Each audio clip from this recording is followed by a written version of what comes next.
हरे कृष्णा सभी को। आप सबका एक बार और स्वागत है श्रीमद् भागवतम की क्लास में। तो हम लगभग 5 चैप्टर कर चुके हैं और आज चैप्टर नंबर 6 स्टार्ट करेंगे, जिसका शीर्षक है विश्व रूप की सृष्टि। तो ये स्टार्ट करने से पहले भगवान श्री कृष्ण की प्रार्थना करेंगे। तो सभी लोग अपने दोनों हाथ जोड़ लें और भगवान श्री कृष्ण की प्रार्थना करेंगे। ओम नमो भगवते वासुदेवाय। जन्मादस्य यतो अन्व्यापितरतश्चार्थयस्विघ्नस्वराट तेने ब्रह्मविदायादि कवये मुह्यन्ते यत् सूर्याः तेजो वारिमृदां यथा विनिमयो यत् च सर्वो अमृषा धाम्ना स्वेन सदा निरस्तोकं सत्यं परं धीमहि। नारायणं नमस्कृत्य नरं चैव नरोत्तमं देवीं सरस्वतीं व्यासं ततो जयामुदीरये। अब चैप्टर नंबर 6 स्टार्ट करते हैं, विश्व रूप की सृष्टि। श्री ऋषि उवाच इति तासां स्वस्तित्ता कित्नां सतीनामस्य वेद्य सः प्रसुप्त लोकतन्त्राणां निशाम्य गतिमीश्वरः। अब यहाँ पे मैत्रेय मुनि कहते हैं, इस तरह भगवान ने महत तत्व जैसी अपनी शक्तियों के संयोग न होने के कारण विश्व के प्रगतिशील सृजनात्मक कार्यकलापों के निलंबन के विषय में सुना। फिर आगे मैत्री मुनि कहते हैं, काल संज्ञा तदा देवी बिभ्र अक्ष अक्ति मुरुक्रमः त्रयोविंशाति विंशति तत्त्वानां गणं युग पदा विशत। अब यहाँ पे मैत्री मुनि कहते हैं, तब परम शक्तिशाली भगवान ने अपनी बहिरंगा शक्ति देवी काली सहित 23 तत्वों के भीतर प्रवेश किया, क्योंकि वे ही विभिन्न प्रकार के तत्वों को सम्मिलित करती हैं।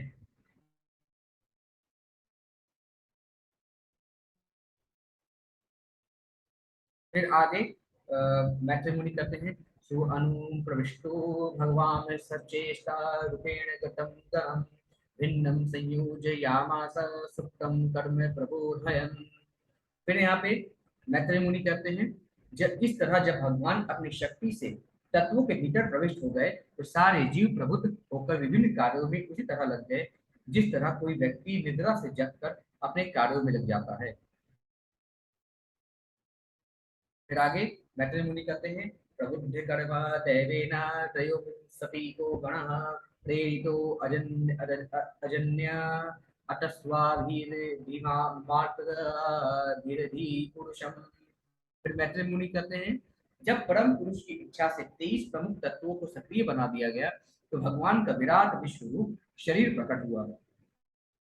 फिर आगे मैत्री मुनि कहते हैं, पणेन विशदा सस्मीन मात्रया विश्व श्री गगनः चक्षुभानयो अन्य अन्य मासाद्य यस्मिन् लोका सचराचराः। फिर यहाँ पे मैत्री मुनि कहते हैं, ज्यों ही भगवान ने अपने श्वास रूप में विश्व के सारे तत्व में प्रवेश किया, त्यों ही वे विराट रूप में रूपांतरित हो गए, जिसमें सारे लोग और समस्त जड़ तथा चेतन सृष्टियां टिकी हुई हैं। फिर आगे मैत्री मुनि कहते हैं, हिरण्मयः स पुरुषः सहस परिवत्सरान् आंडकोश उवासात्सु सर्वसत्व बृहंभित। फिर यहाँ पे मैत्री मुनि कहते हैं, विराट पुरुष को हिरण्यमय कहलाता है। ब्रह्मांड के जल में 1000 दैवी वर्षों तक रहता रहा और सारे जीव उसके साथ शयन करते रहे। फिर आगे मैत्री मुनि कहते हैं, स वै विश्व सृजां गर्भो देव कर्मात् मां शक्तिमान विभाजात्म नात्मान में कथा दसदा त्रिधा। फिर यहाँ पे मैत्री मुनि कहते हैं, विराट रूप में महत तत्व की समग्र शक्ति ने स्वतः अपने को जीवों की चेतना, जीवन की क्रियाशीलता तथा आत्म पहचान के रूप में विभाजित कर लिया, जो 1, 10 तथा 3 में क्रमशः उप विभाजित हो गए हैं। फिर आगे मैत्री मुनि कहते हैं, एष ऋषेश सत्वा नामात्मा मांशः परमात्मनः अध्युवतारो यत्रासो भूतग्रामो विभावयते। फिर यहाँ पे मैत्री मुनि कहते हैं, भगवान का विश्व रूप प्रथम अवतार तथा परमात्मा का श्वास होता है। वे असंख्य जीवों के आत्मा हैं और उनमें समुचित सृष्टि भूतग्राम टिकी रहती है, जो इस तरह फलती फूलती है। फिर आगे मैत्री मुनि कहते हैं, साध्यात्मः साधिदेवश्च साधिभूत इति चुधा विराट विराट प्राणो दश विद्य एकदा हृदयेन चः। फिर यहाँ पे मैत्री मुनि कहते हैं, विश्व रूप 3, 10 तथा 1 के द्वारा इस अर्थ में प्रस्तुत होता है कि वे भगवान शरीर तथा मन और इंद्रियां हैं। वे ही 10 प्रकार की जीवन शक्ति द्वारा समस्त गतियों की गत्यात्मक शक्ति हैं, और वे ही एक हृदय है जहाँ जीवन शक्ति सृजित होती है। फिर आगे मैत्री मुनि कहते हैं, स्मरन् विश्व सृजामिषो विद्या विद्यापीत मधु अक्षजः विराजमत पतस्मिन् तेजसैषां विवृतये। फिर यहाँ पे मैत्री मुनि करते हैं, परम प्रभु विश्व विराट जगत की रचना का कार्यभार संभालने वाले समस्त देवताओं के परमात्मा हैं। इस तरह देवताओं द्वारा प्रार्थना किए जाने पर उन्होंने मन में विचार किया और तब उनको समझाने के लिए अपना विराट रूप प्रकट किया। फिर आगे मैत्री मुनि कहते हैं, अथ तस्या तस्य कतिधायत नानीह निर्भीतंत देवानां तानि वे गततः शृणु। फिर यहाँ पे मैत्री मुनि कहते हैं, अब तुम मुझसे यह सुनो कि परमेश्वर ने अपना विराट रूप प्रकट करने के बाद किस तरह से अपने को देवताओं को विविध रूपों में विलग किया। फिर आगे मैत्री मुनि कहते हैं, तस्याग्निरास्यम्य रास्यम निभिन्नं लोकपालो अविश्यत पदम वाचा स्वाम सेन वक्तव्यम ययासो प्रतिपद्यते। फिर यहाँ पे मैत्री मुनि कहते हैं कि भगवान के मुख से अग्नि अथवा उष्मा विलग हो गई और भौतिक कार्य संभालने वाले सारे निदेशक अपने अपने पदों के अनुसार इसमें प्रविष्ट हो गए। जीव उसी शक्ति से शब्दों के द्वारा अपने को अभिव्यक्त करता है। फिर आगे मैत्री मुनि कहते हैं, निर्भिन्नं कालु वरुणो लोकपालो अविश्यधरे जीवयाम शेन च रसं ययासो प्रतिपद्यते। फिर यहाँ पे जो है मैत्री मुनि कहते हैं, जब विराट रूप का तालु पृथक प्रकट हुआ तो लोकों में वायु का निर्देशक वरुण उसमें प्रविष्ट हुआ, जिसमें जीव को अपनी जीव से हर वस्तु का स्वाद लेने की सुविधा प्राप्त हुई।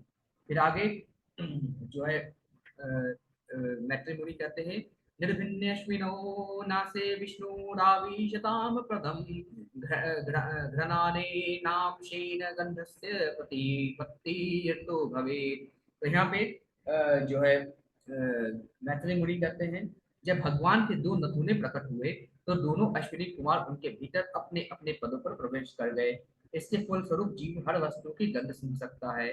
फिर आगे मैत्री मुनि कहते हैं, निर्भिन्ने अक्षिणी पृष्ठा लोकपालो अविश्व विभो चक्षुपाम शामशेन रूपाणाम प्रतिपत्ति यतो भवेत्। तो यहाँ पे मैत्री मुनि कहते हैं, तत्पश्चात भगवान के विराट रूप की 2 आंखें पृथक हो गई।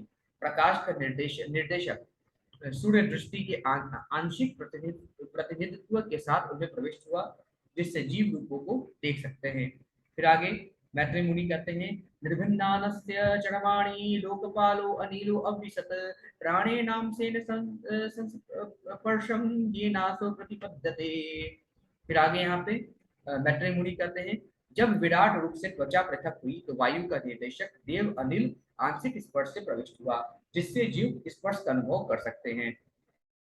फिर आगे मैत्री मुनि कहते हैं, कर्णावस्य भिन्नो विष्णयम स्वम विश्वदृशः श्रोत्रे राशेन शब्दस्य सिद्धिं येन प्रपतते।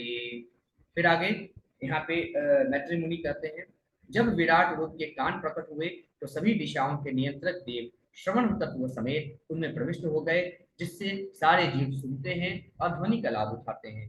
फिर आगे जो है कहा जा रहा है मैत्री मुनि के द्वारा, त्वचमस्य विनिभिन्नां विविशुद्धि अश्नयमोषधि अंशेन रोमभिः कंडुं यौरसो प्रतिपद्यते।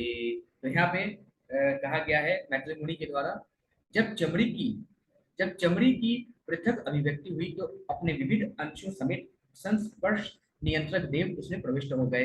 इस तरह जीवों को स्पर्श के कारण खुजलाहट तथा प्रसन्नता का अनुभव होता है। फिर आगे मैत्री मुनि कहते हैं, मेढम मेढम तस्य विनिभिर्नं स्वधिष्णयं उपाविशत रेतशांशेन येना सावानन्तं प्रतिपद्यते।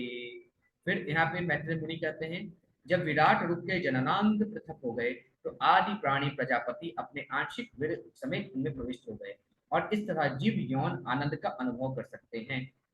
फिर आगे यहाँ पे मैत्रेय मुनि कहते हैं, गुणम पुंसो विनिभिन्नम मित्रो लोकेश आविशत वायु नाम शेन ये नसो विसग्र प्रतिपद्यते। तो मैत्रेय मुनि ने कहा, फिर विसर्जन मार्ग पृथक हुआ और मित्र नामक निदेशक विसर्जन के आंशिक अंगों समेत उसमें प्रविष्ट हो गया। इस प्रकार जीव अपना मल मूत्र विसर्जित करने में सक्षम है। अब आगे 21 श्लोक नंबर 21 मैत्रेय मुनि क्या करते हैं उसके बारे में हम कल डिस्कस करेंगे। आज के लिए बस इतना ही। सभी को हरे कृष्णा।